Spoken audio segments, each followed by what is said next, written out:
Hi. So,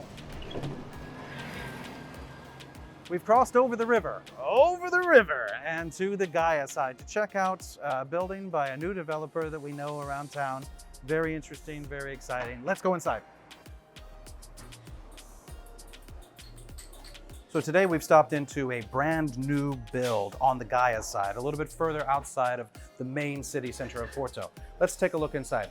Right now, we find ourselves in a position where this is going to be a parking space. So outside of the main city, you have a lot of different options. There's a lot more space, there's a lot more flexibility with building plans. As you can see behind me, this is a basic general parking space for maybe 3 to 4 cars, depending on the size.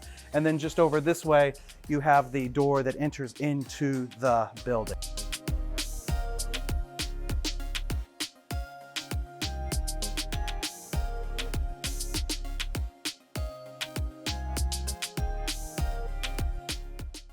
All right, so now we've stopped into a T1 that is a 52 meters squared with a 9 meter balcony. Let's pop back out to the balcony real quick, shall we? Okay. There is a drainage, and we also have a small space for a massive water heater, about 200 liters. But you can see the quality of this. This is actually quite calm. Not calm, it's quite smooth. This water will allow for excellent drainage. Bang, that's very important. Going back in, we've got a reasonable living space with some recessed lighting. When it comes to an apartment like these, quality of the materials is key. So here, this is a perfect example of what kind of thing you want to look for inside of your kitchen.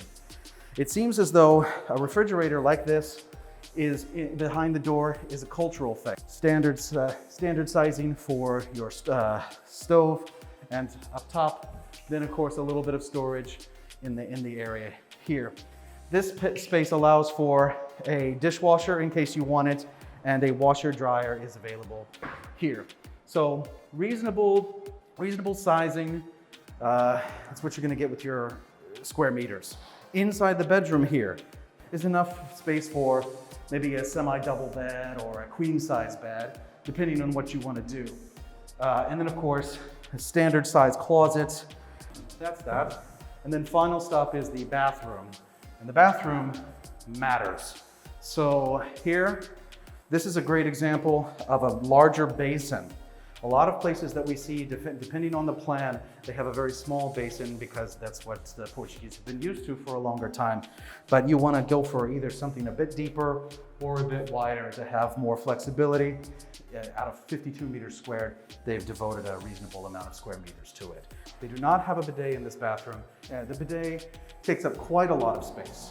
So here you can see that this is a reasonable sized bathroom with plenty of space to just not be trapped. All in all, it depends on what you're looking for, but if you're looking for something that's investment, that's near a metro station, there are things that are on plan that may not necessarily be in the center of the city, but allow for development. And even there will be more future development in this area as time goes by, because the property prices over here are cheaper than they are in the main city center. We decided to stop into the T2, which is about 75 meters squared apartment with a 14 meters squared balcony. Here's an example of a smaller toilet, really nice, reasonable space. And then again, closet area. The shower in here is not exceptionally large, but you still have a fair amount of space. You've got a much larger living space than the T1. The bedrooms, a little bit more space in the living area. So this is another really nice example of what you can find outside of Porto, actually. The Vila Nova de Gaia side is a different scene entirely. You've got different price points. You've got different opportunities for growth as time goes by. You are in a much more local area. So, thanks a bunch. Glad you guys enjoyed coming along and visiting with us to see an alternative space across the river.